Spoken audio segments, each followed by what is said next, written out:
Bueno, entonces en la clase de hoy vamos a empezar a desarrollar el tema de forja, para el cual tenemos destinadas tres clases. Y bueno, como hacemos siempre, al principio tenemos un índice. eh, bueno, acá el primer punto correspondería a una definición de fricción. Después vamos a referirnos a el concepto de la forja en caliente, las ventajas, dónde se utilizan piezas forjadas. Vamos a ver la clasificación de los procesos de forja, los materiales que se utilizan por lo menos en Argentina, ¿no?, para hacer piezas forjadas.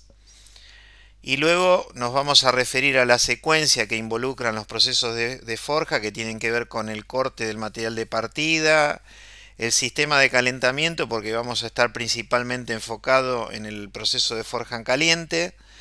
Luego específicamente vamos a referirnos al proceso de forja y en relación a ello a las máquinas auxiliares y las máquinas principales. Luego, como ya les comenté en alguna ocasión, todas las piezas forjadas tienen una rebaba perimetral, es decir, un excedente de material que es necesario para poder realizar el llenado de la cavidad de la matriz. Y bueno, ese exceso evidentemente que hay que recortarlo, el recorte se lo denomina rebabado. Después están las operaciones de granallado que se hacen, digamos, un rato antes de entregar al cliente o al usuario de la pieza forjada la pieza para, digamos, quitarle los óxidos superficiales y entregar la pieza limpia. Vamos a hablar un poco sobre las matrices de forja, vamos a dar algunos ejemplos, nos vamos a referir a cómo es un layout de una planta de forja y finalmente vamos a analizar algún caso de simulación computacional.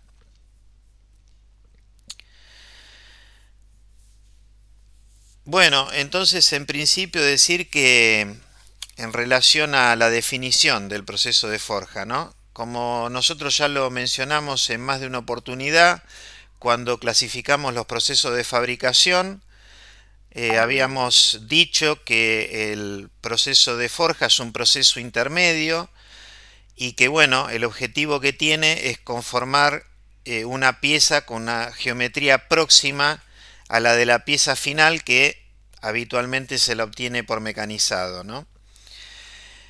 Las piezas forjadas tienen particular importancia en su utilización cuando se trata de piezas de seguridad y bueno, se utilizan en distintos sectores como ser el automotriz, ferroviario, minero, petrolero o de la salud, ¿no? Yo acá siempre comento un caso que tiene que ver con las prótesis de cadera, que las prótesis de caderas, por ejemplo, hay un organismo en Argentina que es el ANMAT, que regula todas las cuestiones médicas y de salud, y entre las reglamentaciones del ANMAT que hay que tienen que ver con estas prótesis de cadera, está prohibido la comercialización de prótesis que sean fundidas. O sea, todas las prótesis de cadera tienen que ser prótesis forjadas, ¿no es cierto? Porque una prótesis de cadera tiene la particularidad que evidentemente, a diferencia de cuando uno tiene que diseñar un equipo y en ese equipo le podemos dar las dimensiones a los componentes estructurales en función de la resistencia mecánica, acá el planteo del problema es muy diferente.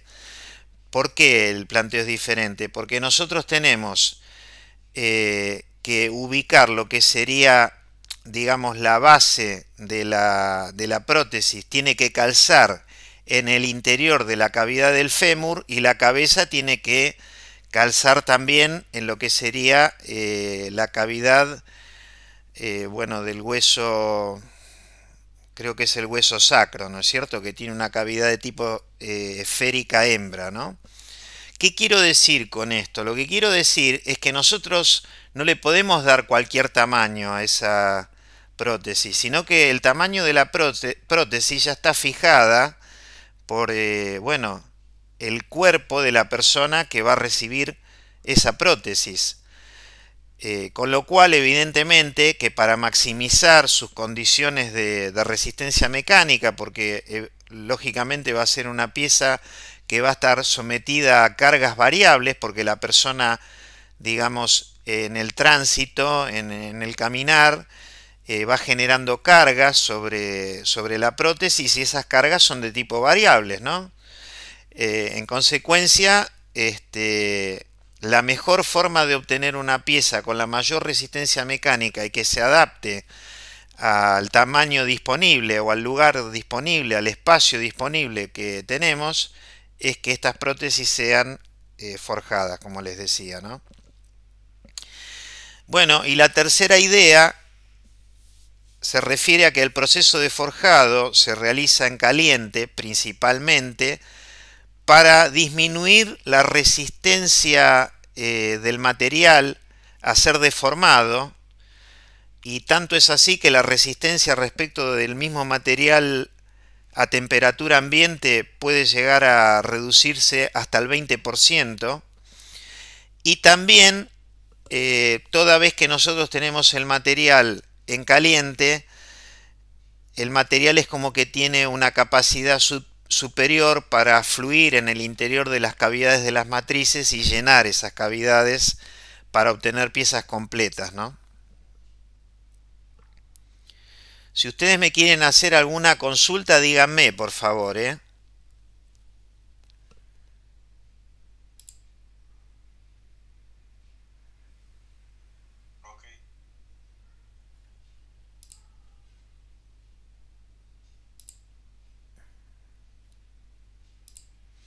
Ahí está.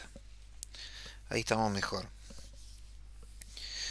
Bueno, entonces cuando se estudia el comportamiento mecánico de los metales a los efectos del conformado plástico, y estamos hablando de la forja, nos interesan principalmente dos características.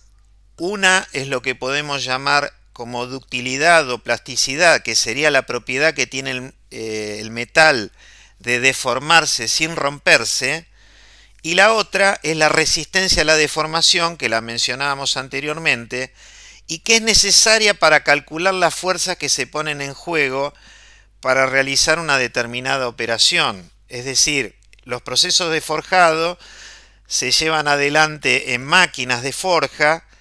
Esas máquinas de forja tienen una capacidad que normalmente, dependiendo del tipo de máquina, se mide en toneladas o se mide en kilográmetros. Y bueno, nosotros vamos a necesitar conocer la resistencia que opone el material a deformarse para, en función de esa resistencia, de la geometría que tenga la pieza, de las condiciones de fricción y de velocidad, poder estimar las cargas para poder seleccionar la máquina apropiada o para poder desarrollar el proceso más apropiado, la secuencia más apropiada, ¿no?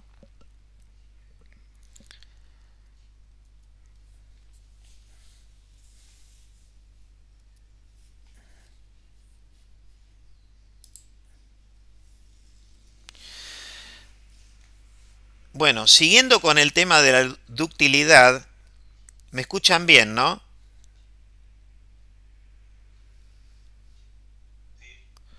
Gracias. Siguiendo con el tema de la ductilidad, si nos referimos al caso del conformado en frío, y nosotros esto lo hablamos bastante con relación al trefilado, lo que sucede en los procesos de conformado en frío es que el metal se va endureciendo en forma progresiva y permanente a medida que va aumentando la deformación plástica. Como consecuencia directa de esta situación, el material se va a ir fragilizando, por lo cual no se van a poder alcanzar grandes deformaciones, es decir, que en alguna medida vamos a tener una ductilidad reducida, una ductilidad restringida, un grado de deformación que le vamos a poder aplicar al metal a temperatura ambiente que va a ser reducido, como decíamos, ¿no? Entonces, bueno, una solución eventualmente que se puede aplicar es la de utilizar recocidos intermedios, pero evidentemente, por lo menos los casos que yo he visto visitando empresas que se dedican a procesos de forja en frío, que en Argentina son relativamente pocas, sería muy raro que alguien haga un diseño de una pieza eh,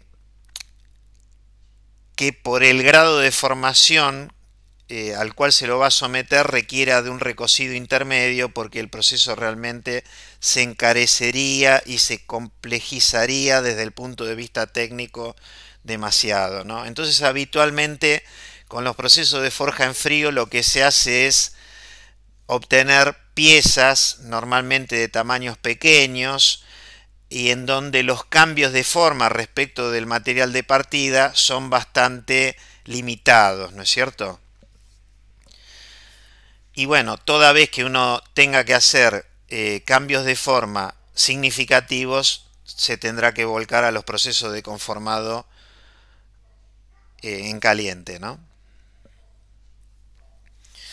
Bueno, entonces específicamente, ahora yendo al proceso de conformado en caliente, a la forja en caliente, en forma simultánea, es decir, en el mismo momento que está sucediendo la deformación plástica, se produce lo que se llama la recuperación y la recristalización del material, toda vez que estemos trabajando a una temperatura que sea por encima de la recristalización, ¿no es cierto? Yo posiblemente no lo voy a decir, pero casi todo el tiempo voy a estar hablando sin decirlo de la forja de aceros, que es lo que se hace principalmente en nuestro país, ¿no? Inclusive en el mundo. En alguna oportunidad estuve leyendo un informe de las forjas alemanas, y en las forjas alemanas el 96% de los metales que se forjan son aceros, ¿no? Bueno, entonces podemos decir que por este motivo de que el material se recupera y recristaliza, el material no endurece. Y como consecuencia directa de esto es que la ductilidad es prácticamente ilimitada, pudiéndose de este modo alcanzar grandes deformaciones, grandes cambios de forma desde el material de partida a la forma de la pieza terminada. Entonces, habíamos dicho de dos propiedades importantes, una la ductilidad, la otra la resistencia a la deformación. Y bueno, para resolver los problemas de plasticidad es útil establecer funciones que nos relacionen la resistencia a la deformación con el grado de deformación, es decir, funciones del tipo de tensión en función de deformación, ¿no? Y bueno, lógicamente, por cuanto se trabajan con cargas de compresión, en los trabajos de forjado se suele tomar como referencia experimental los ensayos de compresión concretamente, ¿no?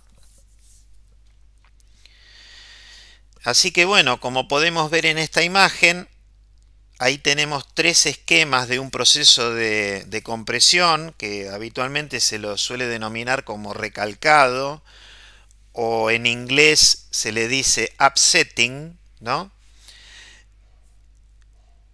En el paso de la izquierda tenemos el material, que es un cilindro, previamente a iniciar el proceso de compresión. En el paso tercero, que está hacia la derecha, bueno, es cuando ya, digamos, lo que sería el mazo, la parte superior, la placa superior, que es la que, digamos, toma contacto con el cilindro para comprimirlo, ya llegó a su carrera final. Y como venimos comentando, dado que siempre va a haber fricción en los procesos de conformado plástico, es que ese cilindro inicial se transforma en una pieza que, si bien tiene una geometría de revolución, sus superficies laterales adoptan la forma abarrilada porque, bueno, está en alguna medida las superficies que están en contacto, las caras inferior y superior del cilindro que están en contacto con las placas de recalcado, están restringidas en su movimiento por la existencia de la fricción, ¿no es cierto? Entonces, acá también lo que estamos visualizando sería una curva que nos muestra un poco lo que sería la resistencia a la deformación que ofrece el material, por eso hablamos de un valor de tensión sigma, en función del grado de deformación, que el grado de deformación lo podríamos interpretar acá como la variación de altura. Y bueno, si esta curva, por ejemplo, fuese obtenida en un ensayo en caliente, en función de lo que comentábamos anteriormente, dado que el material tiene la posibilidad de recuperarse y recristalizar, prácticamente va a tener una ductilidad ilimitada, por lo cual no vamos a alcanzar un límite de rotura definido en este ensayo, ¿no? O sea, seguramente lo que nos va a terminar pasando es encontrar el límite de la carga, el límite de la máquina que hace el ensayo de compresión. ¿Se entiende la idea? O sea, si yo tengo una máquina de 200 toneladas, lo que va a suceder es que vamos a llegar a las 200 toneladas y bueno, la máquina ya no va a tener más carga para seguir entregando y bueno, el material se habrá deformado, lo que ese material se puede deformar según sus dimensiones y la resistencia que oponga a esa carga de 200 toneladas, ¿no?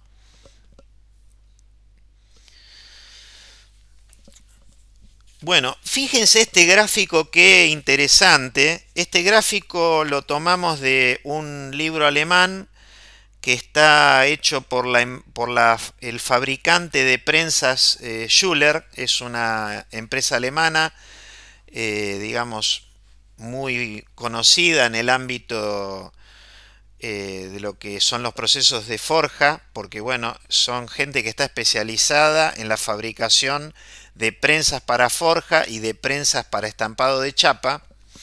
Y bueno, tienen un libro y en ese libro está este gráfico. En este gráfico, básicamente, nosotros podemos observar en un mismo gráfico tres cosas.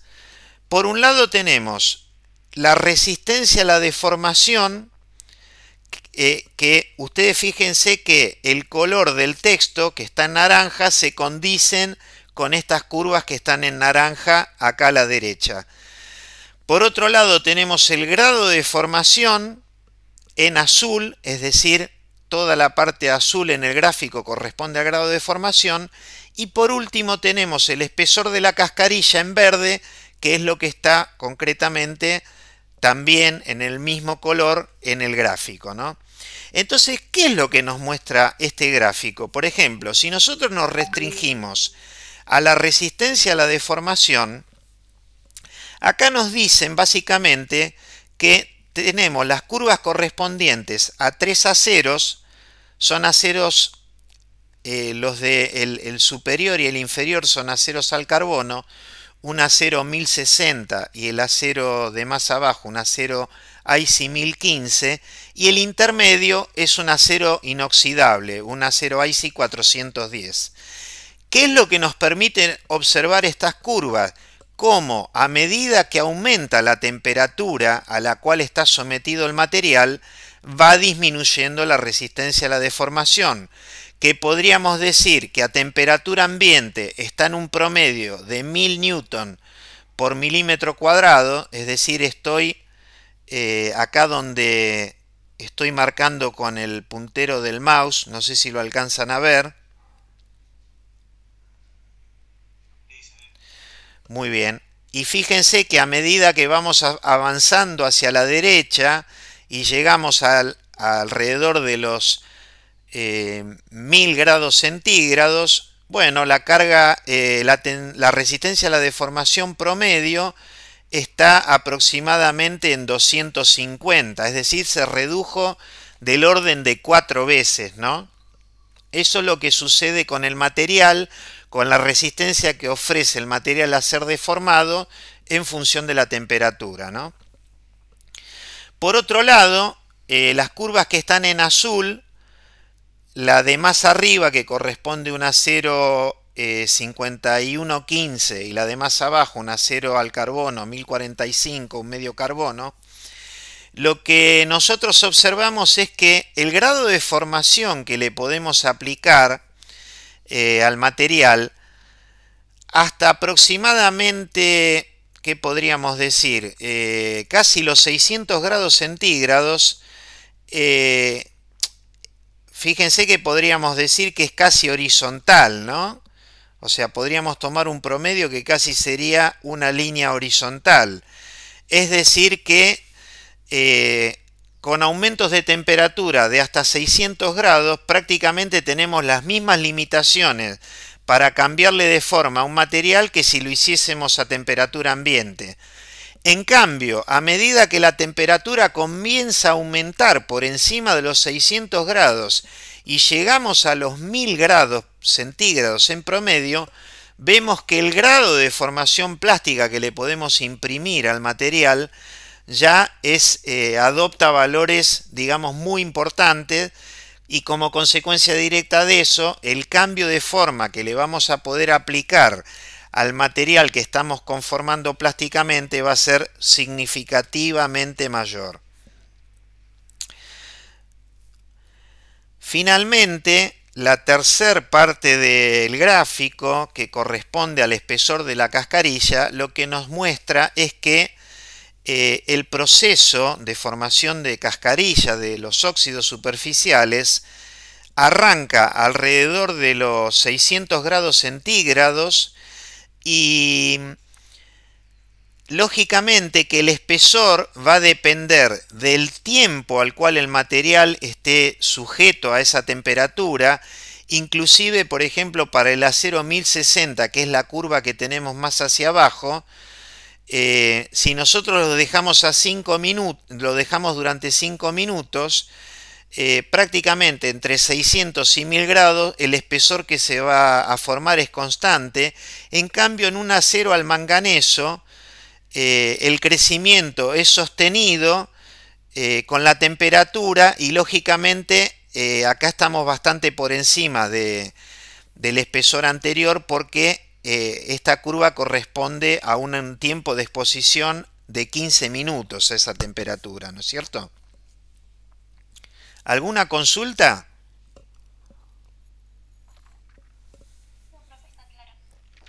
Muy bien. Bueno, acá en alguna medida seguimos con el tema de la resistencia a la deformación. Tenemos dos gráficos, el de la izquierda correspondiente a un acero de bajo carbono, un acero 1015, el de la derecha un acero de medio carbono, un 1053, y ahí tenemos a distintas temperaturas, arrancando en 20 grados centígrados, temperatura ambiente, y hasta temperaturas de forja en tibio, porque son 800 grados la más alta, las distintas curvas de resistencia a la deformación en función de la deformación verdadera, ¿no es cierto? Y bueno, ahí podemos observar claramente cómo la resistencia depende del material que nosotros vayamos a trabajar, depende de la temperatura, y en realidad en muy poco grado en muy poco, o tiene muy poca relación con el grado de deformación plástica, salvo para pequeñas deformaciones. Cuando digo pequeñas deformaciones, son deformaciones por debajo del 20%, ¿no es cierto? Serían la zona inicial de todas estas curvas.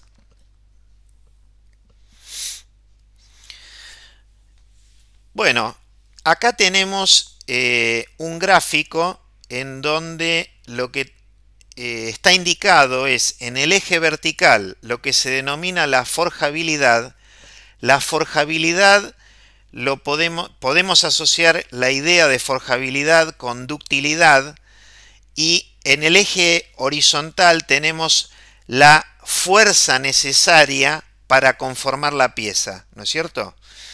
Y acá tenemos prácticamente el espectro de todos los materiales que se forjan a nivel mundial. Entonces, por ejemplo, en la columna de la izquierda, arriba tenemos los mill steels, son aceros o ligeramente aleados o aceros sin alear de medio a bajo carbono. Después en azul tenemos los aceros para trabajo en caliente, que ya son aceros de herramienta. Por debajo de ellos tenemos aleaciones forjables de aluminio y magnesio. Y abajo, en esta columna del lado izquierdo, tenemos los aceros de corte libre, ¿no es cierto?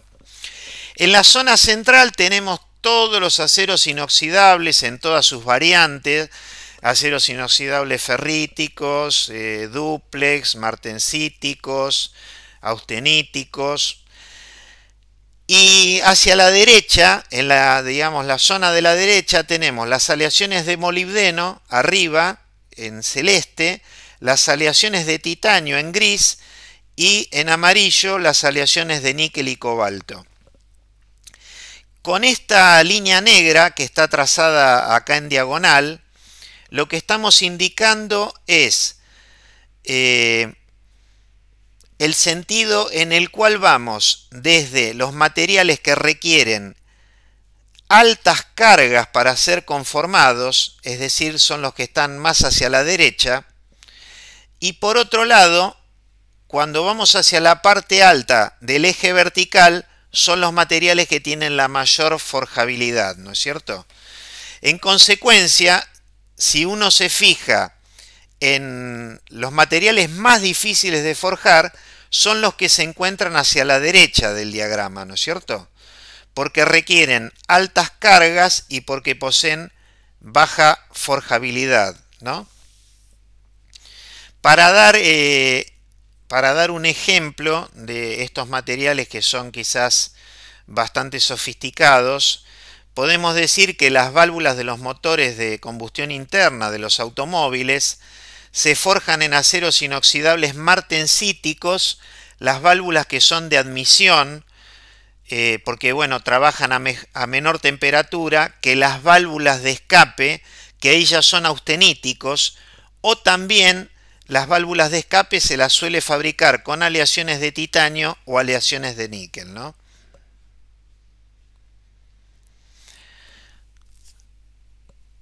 Muy bien. Bueno, acá tenemos el caso del proceso completo de forjado de una pieza que es un brazo de suspensión,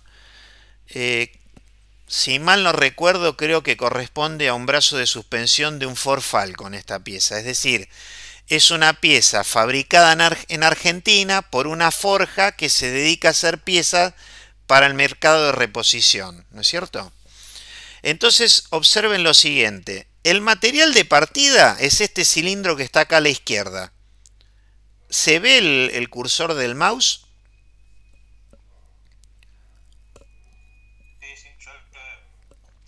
Correcto. Entonces, acá a la derecha tenemos esta pieza alargada que se denomina repartidor. Este repartidor se conformó a partir de este cilindro, es decir, los dos tienen la misma cantidad de material, pesan lo mismo. Se le llama repartidor, ¿por qué? Porque si ustedes se fijan en la pieza terminada que es 1, 2, 3, 4, la quinta contando desde la izquierda, fíjense que la pieza terminada requiere acumular material en los dos extremos y en esta zona donde va a haber una suerte de ojo en la pieza, ¿no? Entonces, en el repartidor, básicamente lo que se hace es acumular material en esas zonas donde la pieza final va a requerir más material concretamente. El repartidor, seguidamente, se lo conforma en una matriz que se denomina preforma. En la matriz de preforma lo que se busca, después lo vamos a ver con más detalle, pero lo que se busca en la matriz de preforma es tratar de aproximar todo lo que se pueda la pieza a la forma terminada, tratando de generar el mayor cambio de forma posible para completar con mayor precisión la geometría de la pieza en una cavidad que se denomina final y es la que corresponde a la cuarta imagen desde la izquierda. Es decir, nosotros vamos a tener un proceso de repartidor, la segunda pieza contando desde la izquierda, vamos a tener una cavidad correspondiente a la preforma, que es la tercera imagen desde la izquierda, y vamos a tener una cavidad denominada final, en donde se va a dar una pequeña modificación al material del paso anterior, de manera tal que obtengamos piezas precisas, piezas repetibles, que esa cavidad de la matriz se conserve durante el conformado de muchas piezas, porque concretamente es la que le va a dar la forma final. Por eso la concentración del cambio más drástico de forma se lo tenemos que dar en la cavidad de preforma.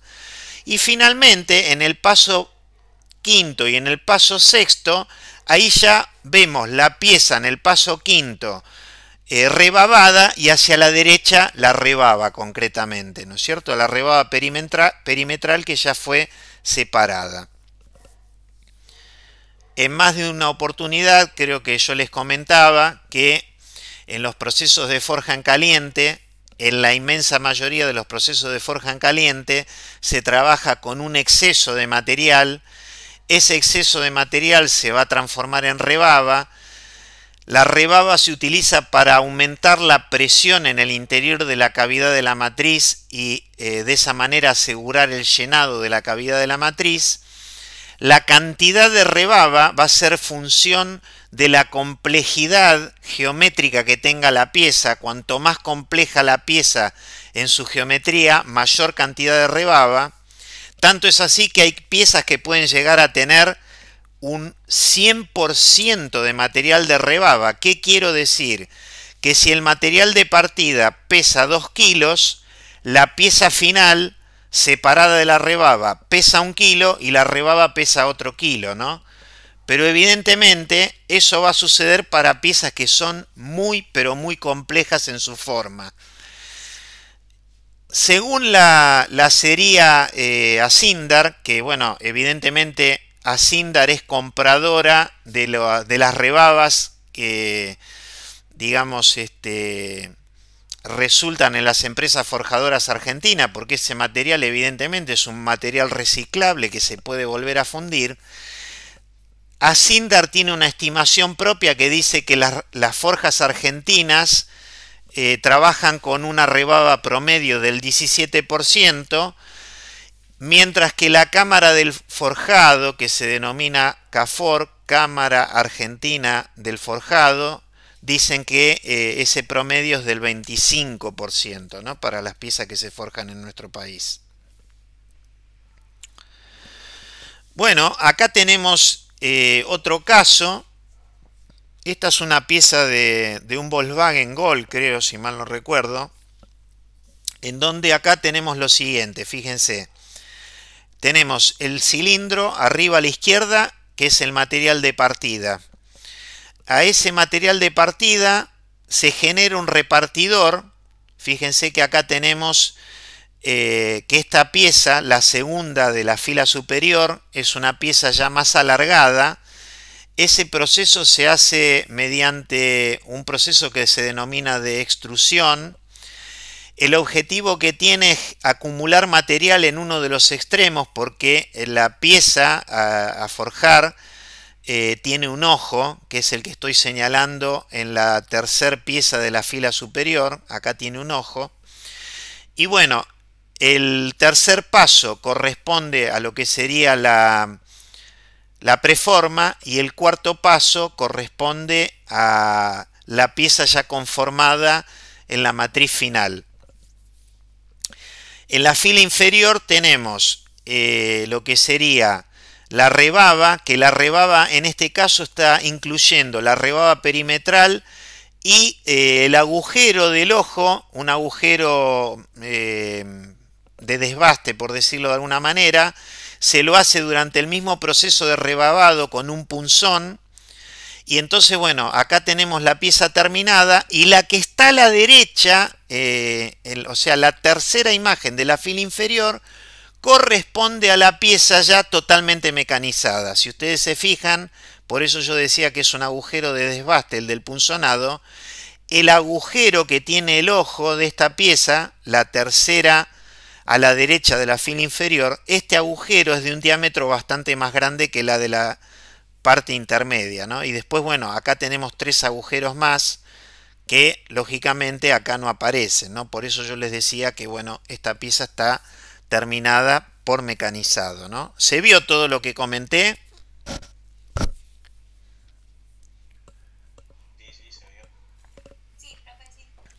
Bueno.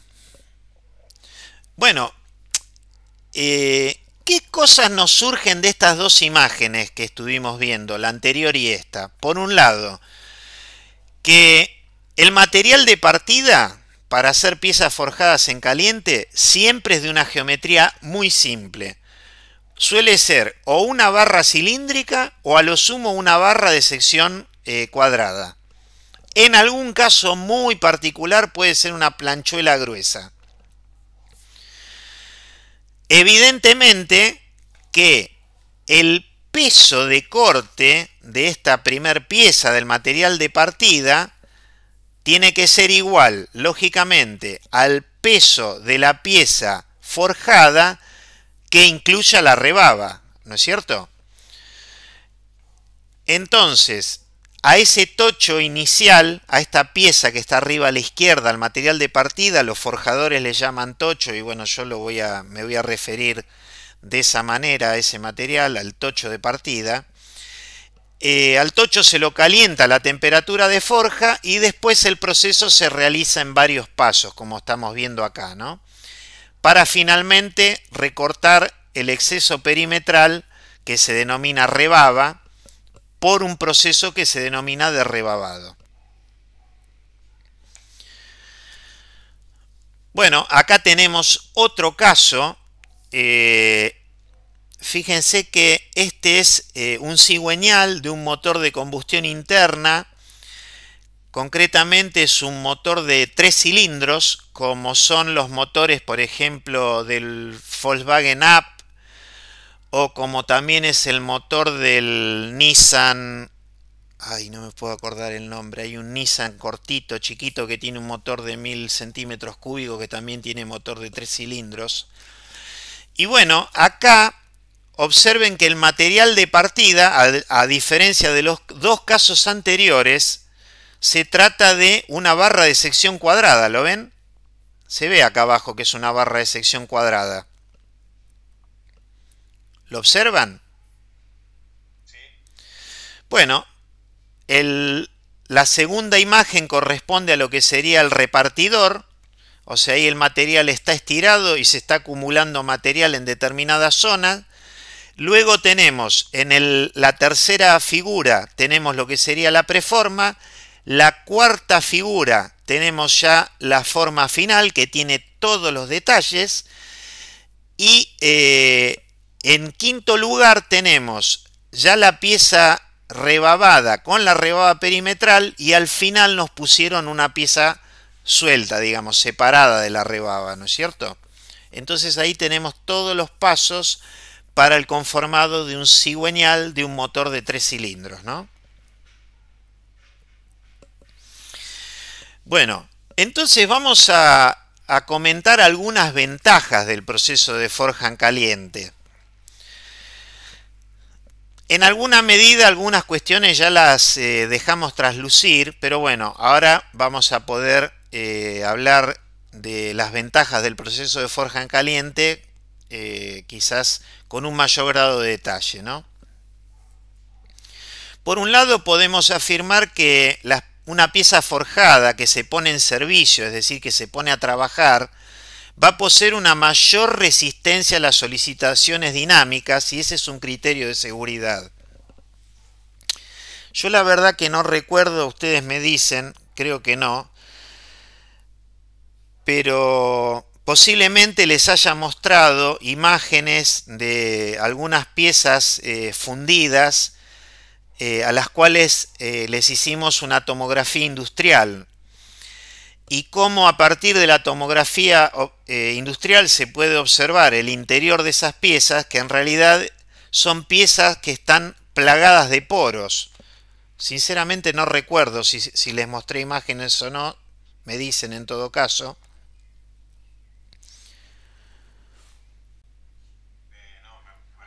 No. Bueno, nosotros recientemente estuvimos haciendo un trabajo en el instituto con una empresa que es una cooperativa. Esa cooperativa se dedica a fabricar válvulas, cuerpos de válvulas para equipos que usan gas, como pueden ser bueno, calefactores, cocinas, termotanques, etcétera. Y ellos fabricaban los cuerpos o fabrican los cuerpos de válvulas utilizando dos procesos. Por un lado, conforman cuerpos de válvula a partir de una aleación, a partir de un latón y las hacen por forja en caliente. Y ahí con esos cuerpos de válvula nunca tienen un problema de pérdida. O también fabrican esos cuerpos de válvulas con unas geometrías totalmente equivalentes a través de un proceso de inyección de una aleación de aluminio silicio, ¿no es cierto? Entonces, claro, uno dice, está bien, esa pieza de aluminio silicio, ese cuerpo de aluminio silicio, se hace a partir de un material inicial que se encuentra en estado líquido, y que bueno, ese material en estado líquido se vuelca en el interior de un canal en donde la máquina, que es una inyectora, tiene un pistón hidráulico con el cual, cerrada la matriz, empuja el material líquido hacia el interior de la cavidad de la matriz y bueno, la matriz tiene un sistema de refrigeración por agua, extrae el calor y bueno, pasado un determinado tiempo se abre la matriz y quedaron conformadas las piezas, ¿no? Entonces uno dice o imagina que como el proceso se hace a presión, esas piezas prácticamente no tendrían que tener defectos. Sin embargo, como les decía, están plagadas de defectos. Si bien es cierto que los defectos dependen principalmente de la temperatura del líquido. Es increíble cuánto disminuye la porosidad si uno trabaja en las aleaciones, por ejemplo, de aluminio silicio 132 con el líquido por debajo de 650 grados. Pero se reduce del orden de 10 veces, ¿no?, la porosidad. Con lo cual, los defectos de pérdida que puede haber también se tienen que disminuir en ese sentido, ¿no? Pero bueno, estos problemas de porosidad inherentes a todas las piezas fundidas, en las piezas forjadas podemos decir que no existen. Entonces, la pieza forjada puesta en servicio va a tener una mayor resistencia desde el punto de vista del material para soportar las solicitaciones dinámicas. Y hablamos de solicitaciones dinámicas porque las solicitaciones dinámicas, es decir, cargas que están asociadas a velocidades, cargas que son variables en el tiempo, son las que habitualmente más se exigen a las piezas, a los componentes estructurales, ¿no? Bueno, las piezas forjadas, o el proceso de forja más bien, produce una estructura fibrosa en el material, y esa estructura fibrosa uno la puede observar a través de una metalografía, y se da en función de la alineación de las inclusiones, ¿no es cierto? Se habla de una macrografía en realidad. y de esa forma se genera un incremento probado de la resistencia a la fatiga de la pieza, que en algunos casos puede ser de hasta un 100% o más respecto de una pieza mecanizada. Un poquito más adelante les voy a mostrar un ejemplo que se presentó en un congreso en el cual nosotros habitualmente participamos todos los años y por el cual yo me demoré hoy y les decía que no iba a poder llegar a tiempo a la facultad, porque justamente hicimos una presentación hoy en ese congreso, en el Congreso Senafor. Les voy a mostrar un caso que se presentó hace unos años en el Congreso Senafor de Brasil, que está en relación a esta situación, ¿no? Otra ventaja es que mantiene o reduce el tamaño de grano desde la condición de fundido, y sabemos que la tenacidad de las piezas son función del tamaño de grano, tal que a menor tamaño de grano las piezas van a tener una mayor tenacidad. Una pieza forjada va a tener menor peso a igualdad de resistencia mecánica respecto de una pieza fundida, que esté hecha, por ejemplo, con un material que tenga una composición química similar. A través del proceso de forjado podemos realizar las piezas en su forma casi definitiva. Recuerden que hablamos de un proceso de fabricación intermedio. Y eso lo que va a redundar es un menor tiempo de mecanizado, porque en vez de tener que realizar toda la transformación de forma desde un material de partida a la pieza terminada por arranque de viruta, si nosotros partimos de una pieza forjada que ya está muy aproximada a la forma final, el contenido de mecanizado va a disminuir significativamente, con lo cual también va a disminuir el consumo de herramientas, se va a facilitar el emplazamiento o el agarre de la pieza en las máquinas, y todo eso va a redundar en un menor costo de producción. Bueno, yo les quiero mostrar ahora un pequeño video de lo que sería un proceso de mecanizado de una geometría muy simple, que después esa misma geometría la haríamos por conformado plástico, ¿no es cierto? Bueno, fíjense lo siguiente, ¿no? Acá lo que estamos viendo es un proceso de torneado en donde esa barra está tomada en el plato del torno, y básicamente durante este proceso lo que se hace es reducir la parte, digamos, saliente del material, rebajarle el diámetro, y bueno, ahí tendríamos la forma de la pieza terminada obtenida por mecanizado, ¿no es cierto? ¿Qué sucede? Nosotros partimos de una barra laminada. Las barras laminadas tienen una orientación de fibras como la que está dibujada acá en el gráfico que está arriba, ¿no es cierto? Ahí tenemos la orientación de fibras del material laminado en caliente. Cuando a partir de esa barra laminada nosotros mecanizamos la pieza que yo les mostraba antes en el video, evidentemente que el volumen de material que se remueve es el que está en celeste, y como resultado del mecanizado, las fibras nosotros las vamos a ver cortado. En cambio, si nosotros la misma geometría la hiciéramos por forjado, nos encontraríamos que las fibras no las vamos a cortar, ¿no es cierto? Entonces, evidentemente, la pieza forjada, equivalente en la forma, va a tener una resistencia mecánica superior. Y acá está ese ejemplo tan interesante que nosotros tuvimos la posibilidad de ver en uno de estos congresos de forja, y que tiene que ver con la resistencia a la fatiga que tiene una pieza en función de cómo es el proceso de forjado con relación a la disposición del fibrado que tiene el material de partida, ¿no?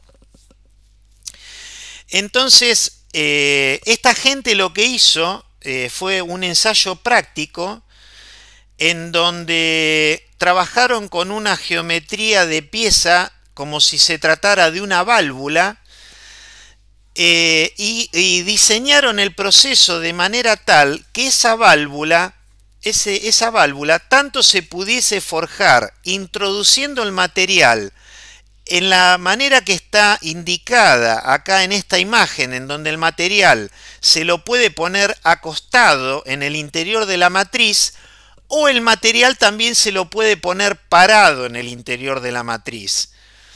¿Se entiende la idea?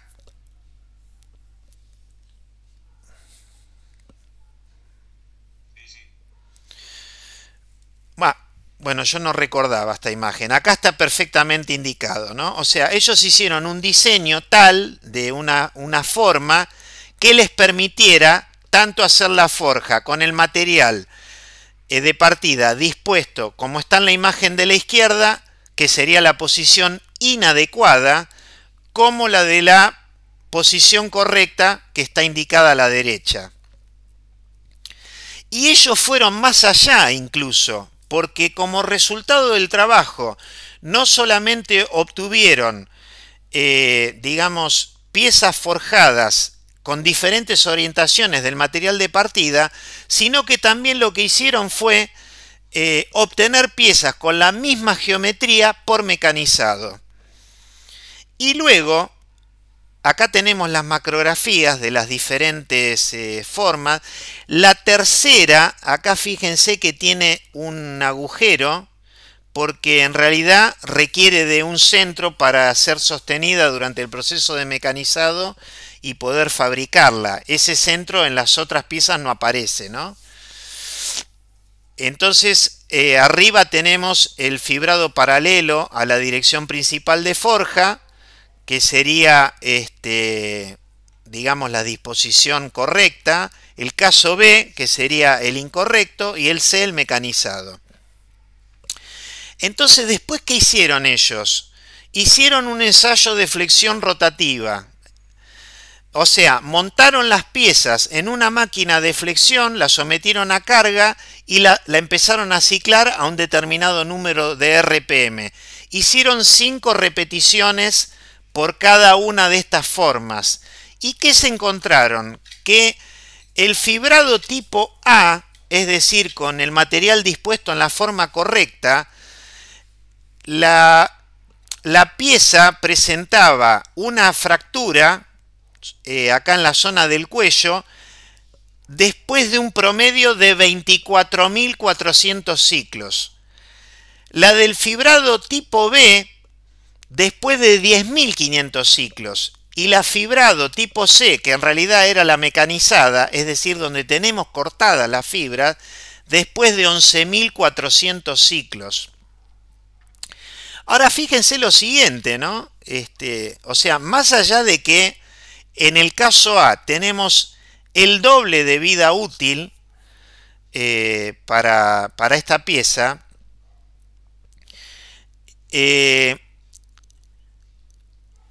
uno podría pensar, pero ¿cómo puede ser? Si nosotros la pieza la hicimos forjada, y no es que las piezas forjadas en todos los casos mejoran la resistencia del material para trabajar en las condiciones de servicio. Bueno, eso es cierto en la medida que el proceso completo se diseñe de manera tal que el fibrado del material de partida acompañe al proceso de conformado plástico en función de esto que estamos analizando acá. E inclusive fíjense que el caso B, que es una pieza forjada, tiene incluso menor duración que una pieza mecanizada, que en la pieza mecanizada nosotros hemos cortado la fibra según lo que veíamos en el video anterior, ¿no? Así que bueno, por eso, digamos, me resultaba interesante comentar este caso, que es un caso real. Quizás no es de una pieza real, pero es un caso desarrollado en un laboratorio por una universidad brasilera, ¿no? Bueno, acá nos preguntamos dónde se utilizan las piezas forjadas. Y bueno, piezas forjadas se utilizan en motores de combustión interna, entonces acá por ejemplo tenemos una biela, acá tenemos un cigüeñal, como nosotros ya habíamos visto, un cigüeñal de un motor de 3 cilindros. Acá tenemos válvulas de motores de combustión interna, que lo que se forja normalmente es la cabeza de la válvula, es decir, esta zona que tiene forma de plato, ¿no? Acá tenemos un eje de caja de velocidad forjado, todavía no presenta ninguna operación de mecanizado. También evidentemente se utilizan piezas forjadas en los sistemas de suspensión de los automóviles, de los colectivos, de los camiones, de los aviones. ¿Por qué? Porque ahí hay altas demandas en términos de resistencia mecánica, de resistencia a la fatiga. En algunos de los casos que comenté, también a eso hay que sumar el tema de la construcción liviana. Normalmente, bueno, yo de estas cuestiones no suelo hablar porque la construcción liviana, digamos, es un concepto que más que nada tiene que ver con el diseño y con el uso de las piezas, ¿no? ¿Cuándo vamos a hablar de construcción liviana? Vamos a hablar de construcción liviana, por ejemplo, en los componentes de los aviones, ¿no es cierto? O en los componentes de un transbordador espacial. Porque, bueno, evidentemente que todo exceso de peso que tengan los aviones o todo exceso de peso que tenga un transbordador espacial, evidentemente eso se va a penalizar con combustible. Es decir, vamos a necesitar mayor cantidad de combustible para poder trasladar a ese, bueno, a ese vehículo, ¿no es cierto? Entonces, en la aeronáutica se habla claramente de la construcción liviana, por eso se utilizan aleaciones de aluminio, que las aleaciones de aluminio tienen densidades de 2,6 kilos por decímetro cúbico, o aleaciones de titanio que tienen 4,7 kilos por decímetro cúbico, aleaciones de magnesio que tienen 1,6 kilos por decímetro cúbico, etcétera, ¿no? ¿Dónde vamos a tener también piezas forjadas? Vamos a tener piezas forjadas en máquinas que están destinadas al trabajo vial o minero, en donde muchas piezas van a estar sometidas a condiciones muy exigentes en términos de carga y desgaste. Acá tenemos, por ejemplo, creo que se llama buggy de un ferrocarril, en donde están ilustradas en color rojo todos componentes de ese buggy que son también piezas forjadas, porque los componentes forjados lo que nos ayudan es asegurar una larga vida útil de los componentes y además de poder cumplir con las altas exigencias a que se encuentran sometidos en los equipos ferroviarios, ¿no? Otro sector que es muy consumidor de piezas forjadas es el sector de la maquinaria agrícola, que posiblemente en Argentina es uno de los sectores más importantes y más pujantes y más característicos de nuestra nación. Argentina es uno de los principales productores de máquinas agrícolas y eso, bueno, está en relación a la capacidad que tiene nuestro país de producir granos, ¿no es cierto? Entonces, bueno, para poder trabajar esos granos, evidentemente se requieren todos estos equipos y entonces hay muchas empresas especializadas que están concentradas prácticamente en el sur de Córdoba, en el sur de la provincia de Santa Fe y en el norte de la provincia de Buenos Aires, y que, como les decía, son empresas consumidoras de piezas forjadas, porque, bueno, nada, son máquinas que están sometidas a cargas muy elevadas, a condiciones de trabajo muy exigentes. Entonces vamos a tener ruedas dentadas, piñones, coronas, barras de mando, masas de rueda, palieres, ejes, brazos de dirección, bielas, etcétera, conformadas por procesos de forja, ¿no? Bueno, y acá hay una aplicación que quizás les pueda llamar la atención, que es, este es un cuerpo de una válvula, ¿no? Que uno podría decir, bueno, pero el cuerpo de una válvula lo más probable es que sea una pieza fundida, ¿no? Porque evidentemente que cuando uno hace piezas de igual volumen por forjado y por fundición, la pieza forjada es significativamente más cara, ¿no? Pero supónganse que ustedes en la cañería donde está puesta esta válvula tienen que conducir algún fluido peligroso, por ejemplo. Un fluido peligroso podría ser un ácido, podría ser combustible, etcétera, ¿no?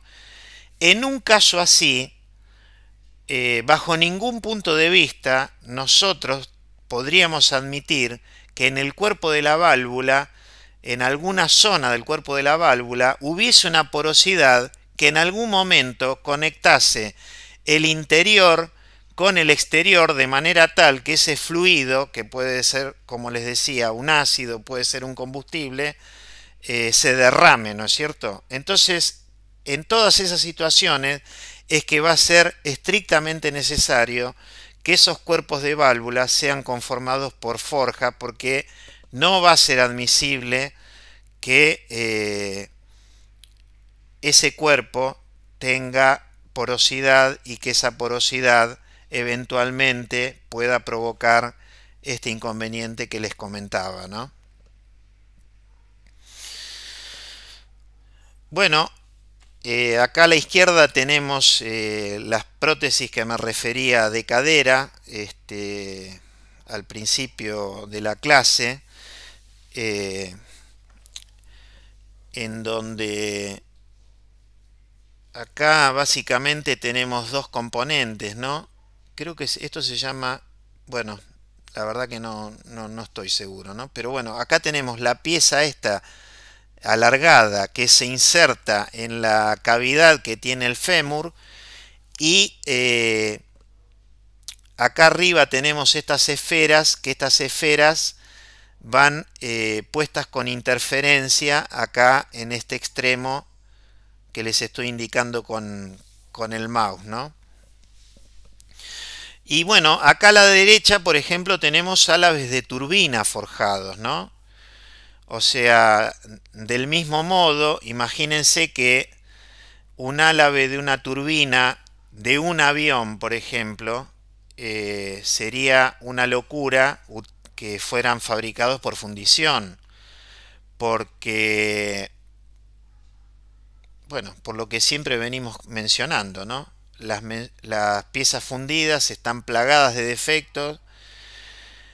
Esos defectos, si por las condiciones de servicio en algún momento redundan en una rotura de la pieza, imagínense lo que puede pasar con la rotura de una hélice mientras la rotura de una hélice en una turbina de un avión que se encuentre volando, ¿no? O sea, el riesgo es enorme y entonces evidentemente en esos casos vamos a, aunque tenga un costo superior, por una cuestión de un criterio de seguridad, a conformar nuestros álabes de turbina mediante procesos de forja en caliente, ¿no?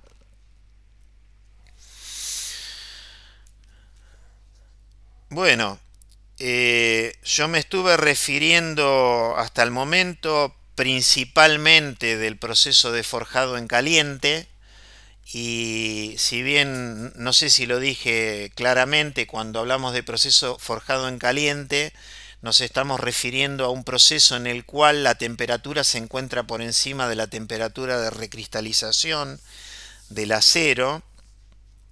Y también hablé un poco del proceso de forja en frío, que sería temperatura ambiente, ¿no es cierto? Pero entre entre los dos se encuentra el forjado en tibio, por ejemplo, que es un proceso que se desarrolló a pedido de la industria automotriz en Alemania por allá por el año 1980, y que en alguna medida bueno, se encuentra en una situación intermedia entre un proceso de forjado en caliente y un proceso de forjado en frío. ¿Por qué digo una situación intermedia? Al hacerlo a una temperatura que está alrededor de los 800 grados centígrados, evidentemente que para conformar el material se va a requerir menor resistencia que para hacerlo en frío. Por otro lado, se van a poder fabricar piezas de mayor peso, de mayor volumen.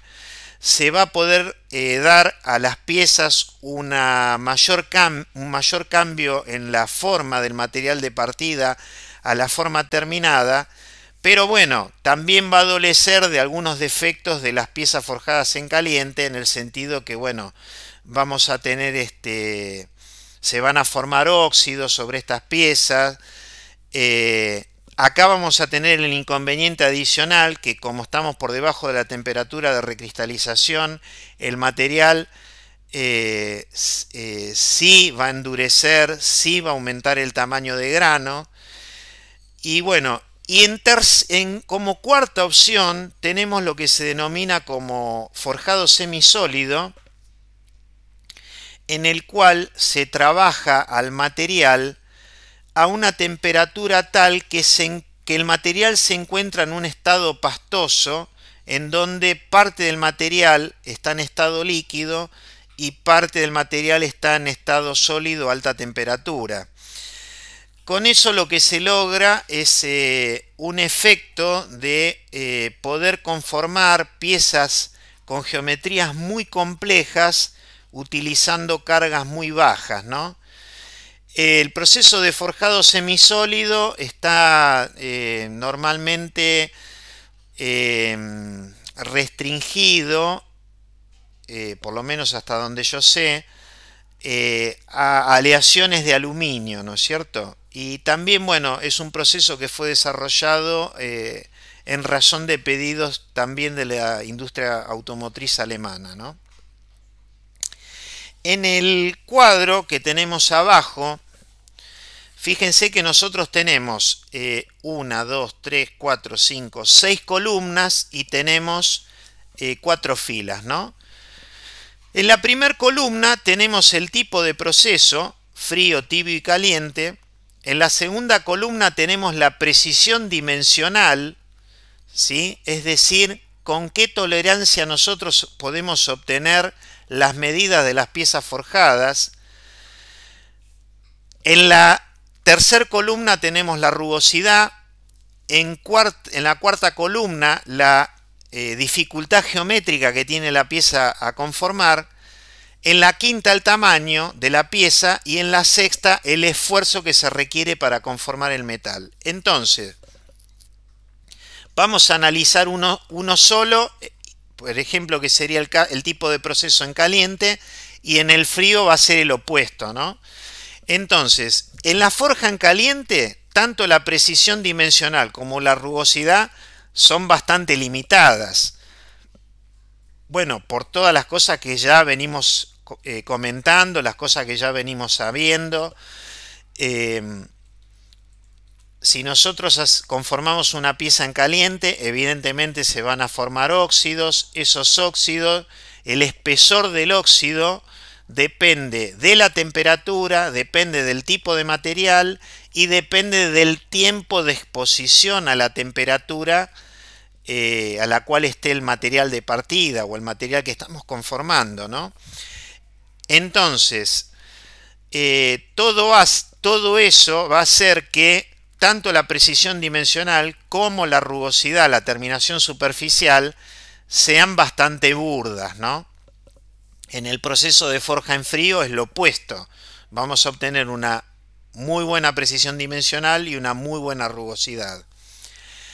Ahora, evidentemente que si nosotros trabajamos un material en caliente, si lo forjamos en caliente, vamos a poder conformar piezas que tengan una alta dificultad geométrica, como es el caso que estuvimos viendo del cigüeñal. El cigüeñal es una pieza realmente muy compleja en su forma. Por supuesto que las hay incluso todavía más complejas.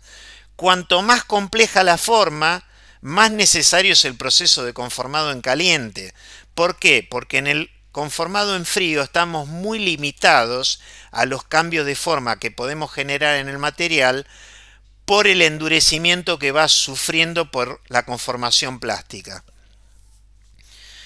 Bueno, evidentemente que con el proceso de conformado en caliente vamos a poder conformar piezas de gran tamaño, inclusive vamos a poder trabajar materiales que pesan 1500 kilos y los esfuerzos para hacerlos conformados van a ser significativamente menores cuando hagamos una pieza en caliente que una equivalente en su forma cuando la hagamos en frío, ¿no?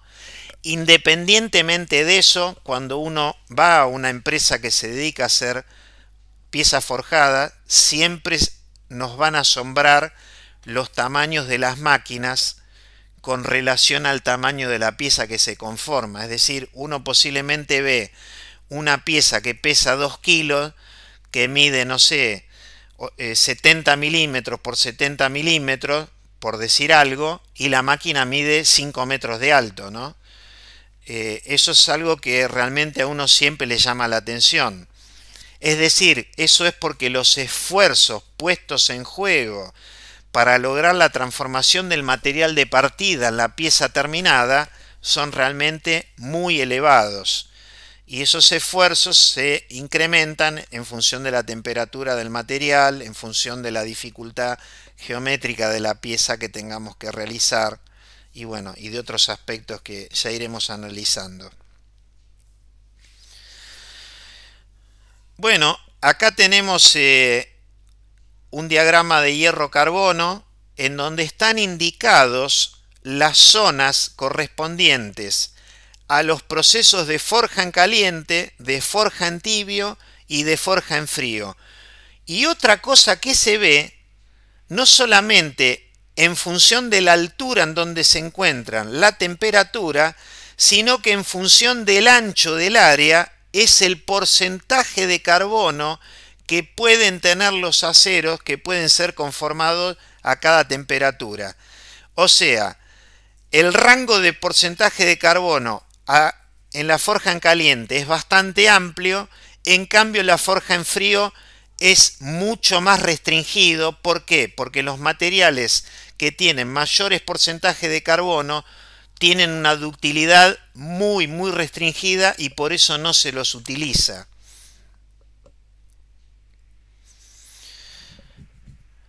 Bueno, ¿qué pasa con las variaciones de las propiedades mecánicas del material? En la conformación en caliente, por ejemplo. En la conformación en caliente podemos decir que las propiedades mecánicas del material no sufren variaciones apreciables, desde el material de partida hasta la pieza forjada acabada.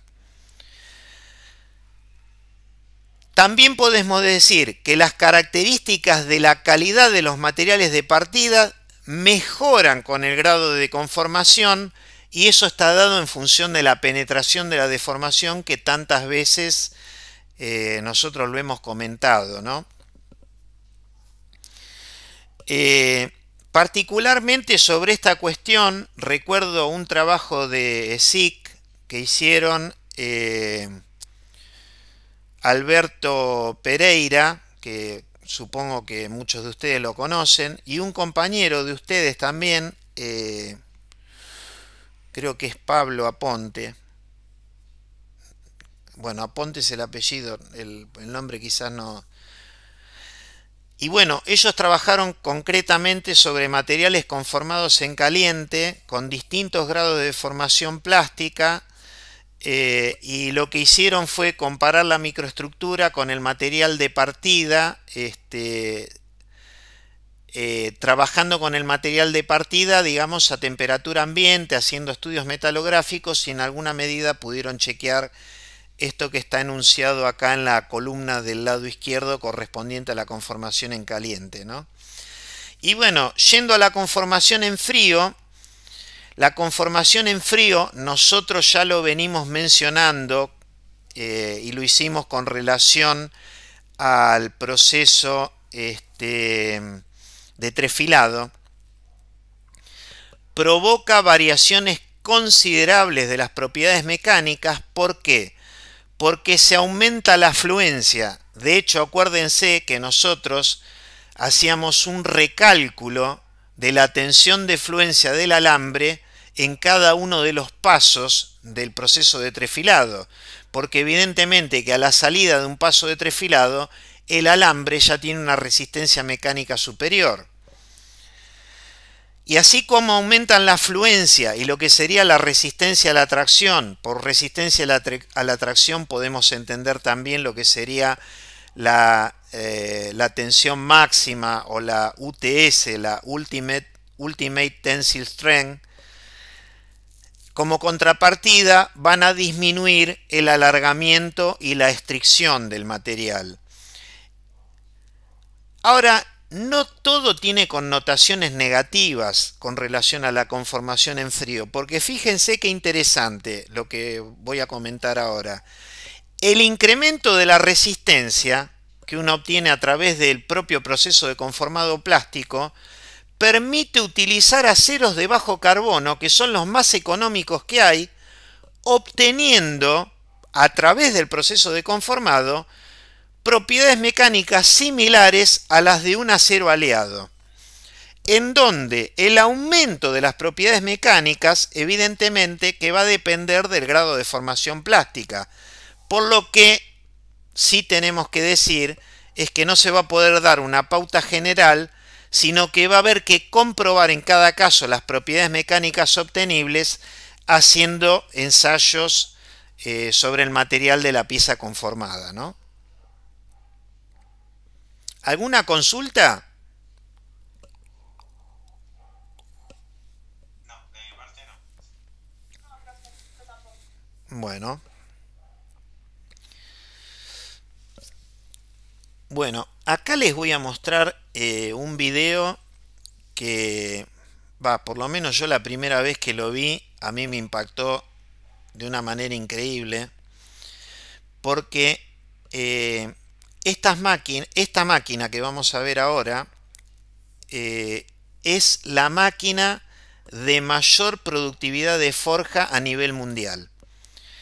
Hay una empresa especializada en estas máquinas, una empresa suiza que se llama Hatteburg, que ha desarrollado máquinas para procesos de forjado en frío, en tibio y en caliente. Pero la productividad es tan elevada que, por ejemplo, en frío la máquina puede conformar 200 piezas por minuto. Bueno, vamos a verla funcionando para que ustedes se den una idea. Primero, nos van a pasar el trabajo en el video de la máquina, lo vamos a ver en slow motion. Después la vamos a ver a velocidad real. Y ahí realmente es impactante. Ahí está trabajando, digamos, en slow motion, ¿no? Como les decía. Esa es la marca de la máquina.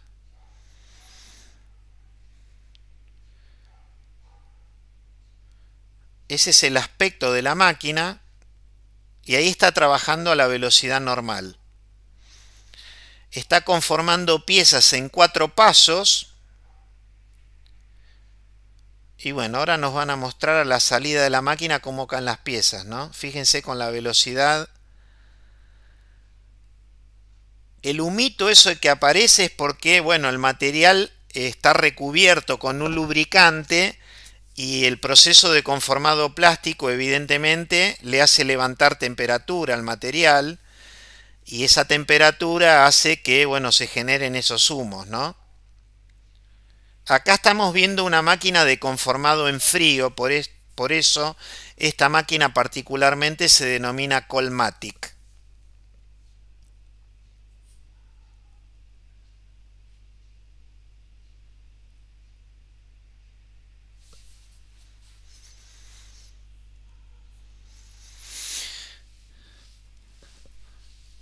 Bueno,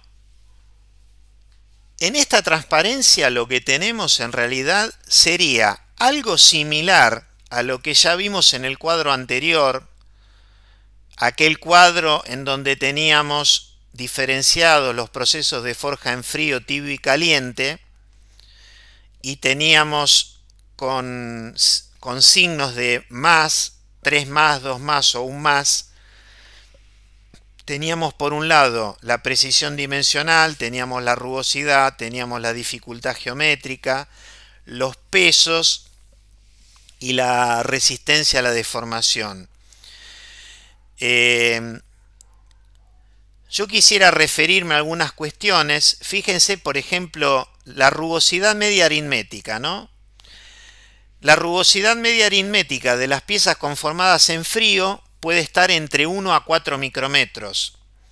El valor de 1, fíjense que por torneado, por ejemplo, lo normal es alcanzar rugosidades de entre 1 a 2 micrómetros, así que realmente las rugosidades son muy buenas las que se obtienen en frío.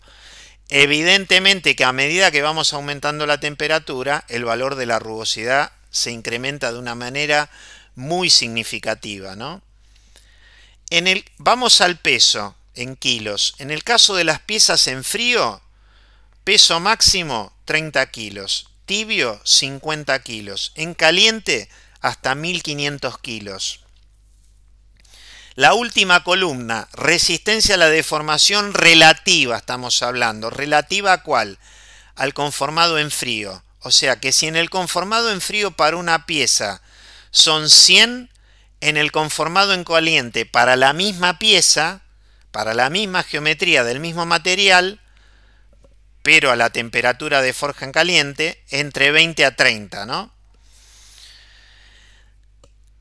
Y ahora vamos a puntualizar en la columna del medio que refiere a la dificultad geométrica o al grado de complejidad de la pieza. Y ahí nos vamos a referir a 3 criterios. Un criterio está dado por un fabricante checoslovaco.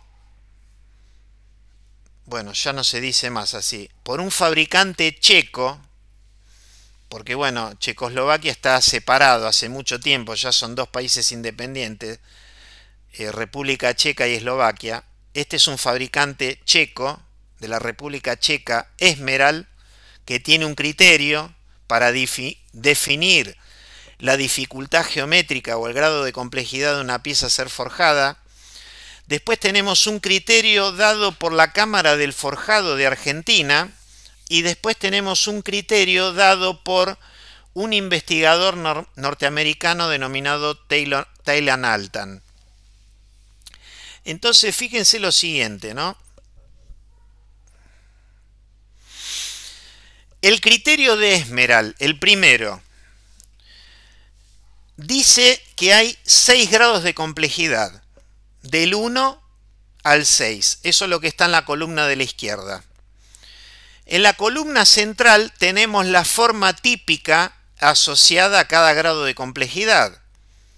Un caso típico que nosotros estuvimos viendo hasta el momento es el de el cigüeñal. El cigüeñal, según Esmeral, es una pieza de geometría o de grado de complejidad 3. ¿Cuáles son las piezas más complejas de hacer? Las piezas que tienen secciones extremadamente finas. ¿Por qué? Porque cuando nosotros queremos comprimir un material muy fino, las cargas aumentan de una manera increíblemente altas, ¿no? Y si vamos a las formas más sencillas, son piezas como las de grado de complejidad 1, en donde prácticamente tienen una suerte de forma cúbica, es decir, que la altura y el ancho son similares. Si la pieza es más baja, como es el grado de complejidad 2, es una forma de mayor complejidad porque van a aumentar las cargas. Si tenemos piezas altas que tienen salientes, a estas salientes normalmente se les denomina bridas. Si tienen cavidades, tanto en la parte superior como en la inferior, las cavidades siempre son muy complejas de hacer por forjado, y una cosa que yo les quiero aclarar es que en la forja no es posible en el proceso de forja hacer agujeros. Sí se puede agujerear con un proceso de punzonado que se hace en caliente, ¿no? Pero no con la matriz de forja. Entonces acá tenemos un criterio para establecer la complejidad geométrica de las piezas dado por el fabricante de prensas Esmeralda de la República Checa. Segundo criterio, el de la cámara del forjado. ¿Cómo es el criterio este de la cámara del forjado? Es muy sencillo, fíjense. Vamos a suponer la pieza esta que yo estoy indicando acá. La de la figura superior a la izquierda, ¿no? Nosotros tenemos la figura que está de trazo lleno y lo que sería el material de partida que está en el cilindro que está en trazo discontinuo. Entonces, ¿cómo se define la complejidad de la pieza? Relacionando el volumen de la pieza forjada, que es la pieza de trazo lleno, respecto del volumen de un cilindro paralelepípedo simple que la contenga. Entonces, si la pieza, por ejemplo, fuera un cilindro aplastado, bueno, ese sería prácticamente la pieza más simple de realizar. Si yo un cilindro lo único que tengo que hacer es comprimirlo un poquito, eso es algo muy sencillo de hacer. Ahora, si entre el cilindro de partida y la pieza terminada tengo un cambio muy significativo entre ese cilindro que contiene la forma de la pieza terminada, la relación de volúmenes se va a alejar mucho del valor de 1 y esa pieza va a ser compleja de realizar. ¿Se entiende la idea?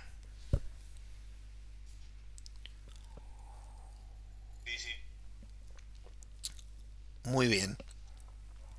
Y el tercer criterio es el que corresponde a este investigador norteamericano, Tylon Altan, en donde él se refiere a que las piezas se agrupan en piezas de tres tipos. Las que son de forma esférica y cúbica, ¿no es cierto? Y corresponderían a la línea superior. Las que son tipo disco, que él las llama Shape Class 2, o sea, forma clase 2, Disc Shape, o sea, forma de disco, y corresponde a todo lo que resta de la tabla. Y después, si ustedes me permiten, avanzo una transparencia más y tenemos las Shape Class 3, que es para formas oblongas, ¿no? Entonces, él en principio separa en esos tres tipos. Supónganse que nosotros tuviéramos que hacer una pieza que se asemeje a una forma esférica. La más simple de todas sería la 101, es decir, clase 1, 01, una forma esférica o una forma cilíndrica o un cubo. Eso sería lo más simple de hacer. Lo más simple, ¿qué significa? Que el proceso va a tener pocos pasos, que para igualdad de volumen con otra pieza más compleja vamos a requerir de máquinas menores, es decir, van a estar puestas en juego menores energía, menores cargas de conformado. Y bueno, a medida que la geometría de la pieza se va complicando, y eso va sucediendo a la medida que nos movemos hacia la derecha, la pieza va a ser más difícil de conformar. Es decir, una tipo 104, que por ejemplo puede ser una esfera que tiene una brida perimetral y tiene un saliente cilíndrico, esta pieza va a ser mucho más compleja que una esfera. O si vamos a la forma de disco, la más simple va a ser concretamente un disco que no tenga distintos diámetros y no tenga cavidades, y la más compleja, la vamos a tener en la diagonal, acá abajo a la derecha, una pieza en donde tengamos que conformar cavidades y que esas cavidades inclusive, a diferencia de lo que pasa en la 224, no lleguen al centro, ¿no? Como sí ocurre acá en la 225. Entonces, de nuevo, mayor complejidad geométrica de una pieza, mayor la necesidad de tener que hacer el trabajo en caliente. Mayor va a ser los requerimientos en términos de cantidad de fases que va a tener el proceso de conformado plástico.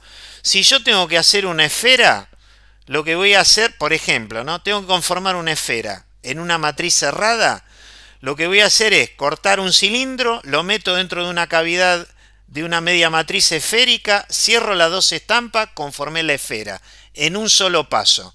E inclusive la puedo llegar a hacer sin rebaba. ¿Se entiende? Ahora, en la medida que la pieza se va complejizando, voy a ir necesitando más pasos, más cavidades, y el proceso lógicamente se va volviendo más costoso, más complejo. Así que bueno, de ahí la necesidad de analizar el grado de complejidad geométrico de las piezas. Imagínense, por ejemplo, en estas formas oblongas.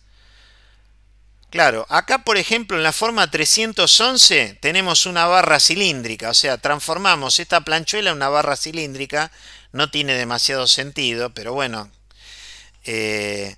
O partimos de una planchuela y hicimos una planchuela, no sé, ligeramente más delgada y más larga, por decir algo.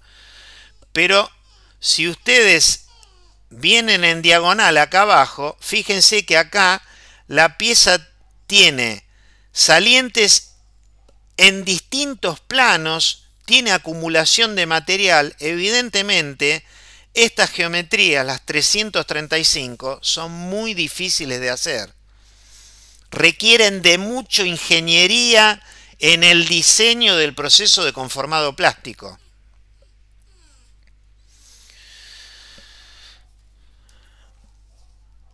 Bueno, yo lo que les quería plantear, si les parece bien, de hacer ahora una interrupción